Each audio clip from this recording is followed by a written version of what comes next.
কড়াইতে একটু সাদা তেল দিয়ে দিলাম। তেলটা একটু গরম হলে আলু দিয়ে দেবো। আলু উপরে দিয়ে দেবো টমেটো, কাঁচা লঙ্কা, ধনেপাতা আর পেঁয়াজ কুচি। দিয়ে দেবো 1 চামচ হলুদ গুঁড়ো ও 1.5 চামচ লবণ। দিয়ে দেবো কয়েকটা মাছের টুকরো। একসঙ্গে একটু কষিয়ে নেবো। আমি না এই রোজার সময় একটু তেল মশলা কম খাই, আদা রসুনটা অ্যাভয়েড করি।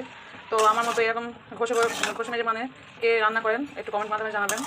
কে মশলা কম খান রোজার সময়। যেহেতু রোজার সময় সবাই জানেন একটু দিয়ে দেবো অল্প একটু জল।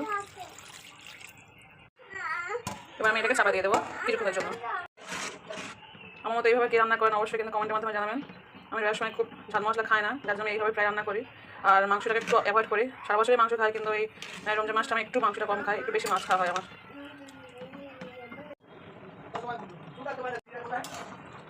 আমার রান্না প্রায় কমপ্লিট হয়ে এসেছে, দেখতে পাচ্ছেন। এরকম চারা মাছের পাতলা ঝোল কার কার পছন্দ অবশ্যই কিন্তু